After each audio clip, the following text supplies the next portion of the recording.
दोस्तों ये जो मैं वीडियो बना रहा हूँ ये एक सभी मैकेनिक के लिए है। और मैं इसमें दोस्तों कोई भी आपका समय व्यर्थ नहीं करूँगा, क्योंकि कभी कभार वीडियो में थोड़ा समय व्यर्थ हो जाता है। वो किस वजह से कि वायर वगैरह में इधर उधर, लेकिन अब यहाँ पे समझ लीजिए दोस्तों, मैं पैसा कमा रहा हूँ। अब मैं चाहता हूँ कि आप भी मेरे साथ ही इसी तरह से पैसा कमाएं। अब देखिए, आप कोई भी रिपेयरिंग करते हो, जैसे एलईडी टीवी करते हो और सप्लाई हुआ ये चीज़ें करते हो, या एलईडी टीवी के साथ साथ सेटअप बॉक्स हुआ ये करते हो, पंखे वगैरह करते हो, तो आपको इतनी नॉलेज हो ही रहती है कि क्या कंपोनेंट क्या काम करता है। तो दोस्तों उसी में ही साथ साथ दूसरा काम भी शुरू करा जाए आपके साथ, तो दोस्तों बहुत बेटर रहता है। जैसे आप दोस्तों कोई भी काम कर लो, आप एलईडी टीवी ले लो, नॉर्मल से नॉर्मल उसमें आप कितने रुपए कमाते होंगे, 1000 1500 1200 इस तरह से कमाते होंगे। आपके पास दिन में एक भी एलईडी होगी तो आपका पैसा वसूल हो जाता होगा, दिन का इतना बहुत होता है। अगर फिर भी दोस्तों आप और भी अच्छा पैसा कमाना चाहते हो तो उसके साथ साथ दोस्तों आप एसी पीसीबी का रिपेयरिंग का काम भी सीख लेना।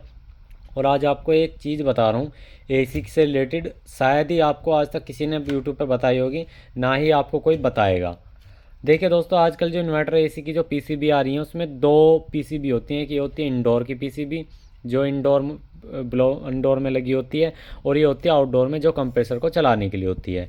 अब दोस्तों गलती से इनका अगर मिसमैच हो जाए, मिसमैच का मतलब जैसे कोई निकाल के ले गया, मतलब कोई आपका ये पीसीबी को निकाल के ले गया और दूसरी कंपनी की सेम देखने में लगा दी, तो दोस्तों आपकी ये उस पर पीसीबी नहीं चल सकती, आप चाहे कितने भी घोड़े दुला रहे हैं ना। रीज़न क्या है कि उसका कम्युनिकेशन मैच नहीं हो पाता है। कम्युनिकेशन मैच ना होने का सबसे पहला रीज़न क्या है, जब जैसे कि दोस्तों देखो, एग्जांपल के लिए मैं बता रहा हूँ, जैसे ये दो पीसीबी हैं।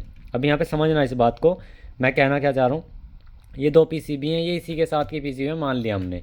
अब हमें ये कैसे पता लगेगा कि ये इसी के साथ की पीसीबी है या क्या इस पर सीरियल नंबर पड़ा है क्या कोई। तो दोस्तों सीरियल नंबर भी होता है, वो चीज़ भी है। और मेन चीज़ है, सीरियल नंबर ना हो तो कैसे पता लगेगा। ठीक है, सीरियल नंबर ना हो तो कैसे पता लगेगा। जैसे आपने इसके कनेक्शन जोड़ दिए, कनेक्शन के लिए क्या होते हैं, चार तार होते हैं। एक तो अर्थिंग होता है, अर्थिंग तो सिंपल है, अर्थिंग को आप ना भी जोड़ोगे तब भी चलेगा, लेकिन अर्थिंग जोड़ना बहुत ज़रूरी होता है। लेकिन ज़रूरी भी तब है जब आपके घर में अर्थिंग हो रही हो तो। अब जैसे यहाँ पे तीन तार हैं दोस्तों, तीन तार में यहाँ पे क्या है देखिए, एसी न्यूट्रल, एसी लाइव, और ये कम्युनिकेशन, COM लिखा हुआ है कम्युनिकेशन। अब यहाँ पे ये तीन तार हो गई है। ऐसे ही हमारे दोस्तों इंडोर में होता है।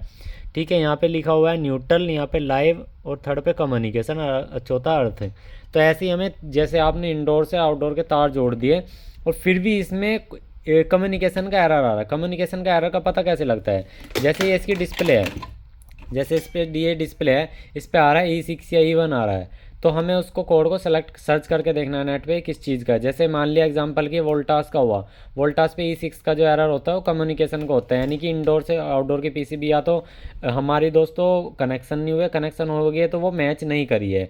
पीसीबी अगर ओके है तो, ओके होने की पीसीबी की पहचान क्या है, जैसे आप इसे मेन लाइन दोगे तो क्लिक देसी यहाँ पे रिले बोलेगी टिटिक, और यहाँ से ये पीसीबी ऑन हो जाएगी और चल जाएगी। तो उस कंडीशन में समझ जाना कि आपकी पीसीबी ओके है, और लेकिन उसमें कम्युनिकेशन ये मैच नहीं हो रही जब भी E6 का एरर आए।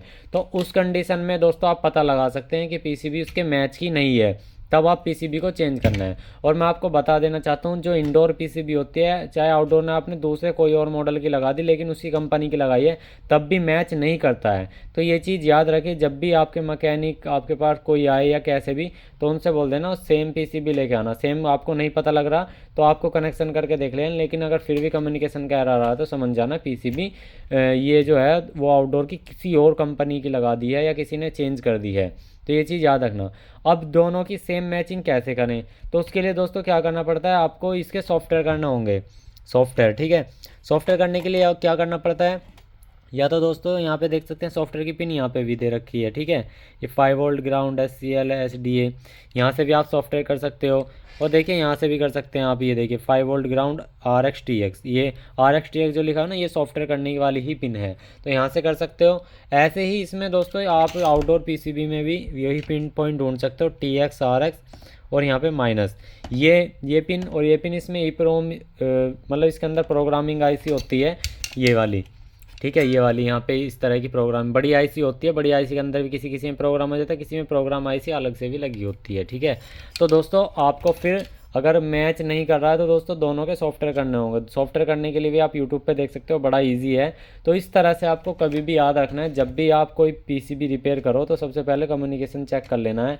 अगर कम्युनिकेशन नहीं हो पा तो पीसीबी पहले रिपेयर करके देख लेनी है। अगर पीसीबी में 5 वोल्ट 12 वोल्ट नहीं बननी है, क्योंकि इसमें भी ऐसे ही 78 0 15 देख सकते हैं, यहाँ पे लिखा हुआ 78 15 और 5 वोल्ट के लिए 7805 रेगुलेटर लगा होता है। अगर ये वोल्टेज बननी है, कम्युनिकेशन फिर भी मैच नहीं हो रहा, तो 100% पीसीबी चेंज है। अगर ये वोल्टेज बननी है और कम्युनिकेशन तो फिर मैच हो रहा है, तो बात उसी की है, पीसी वो उसी की है। तो आई होप आपको दोस्तों कुछ समझ में आया होगा इससे वीडियो से रिलेटेड। और इसके प्राइस मैं आपको बताता हूँ, चलिए आपको यही बताता हूँ। इसके पैसा क्या लेते हैं, 2500 से 3000 रुपये सिर्फ इसके चेक करने के, ठीक करने के ही ले लेते हैं दोस्तों, और मैकेनिक। मैं तो बहुत कम लेता हूँ, सबको पता भी है यहाँ पे, और जो मेरे पास सब्सक्राइबर कुछ आए हैं उनको पता भी है। और लेकिन दोस्तों अगर आप हमारे पास आना चाहते हैं तो पहले कहीं ना कहीं हमसे पता कर लेना, कॉल कर लेना, कुछ भी कर लेना, लेकिन पहले पता करके आना। किसी वजह से हम ना मिले तो दिक्कत हो जाएगी, आप बहुत दूर से हो और हम भी आपसे बहुत दूर हैं, ये बात हकीकत है। तो दोस्तों जब भी आप कोई भी काम करते हो, साथ में इसी की पीसीबी का रिपेयरिंग का काम भी सीख लो, हमारी प्लेलिस्ट बनी हुई है, वहाँ से जाकर आप सीख सकते हैं। तो आज के लिए इतना दोस्तों, मिलते हैं नेक्स्ट वीडियो में। जय हिंद, जय श्री राम दोस्तों।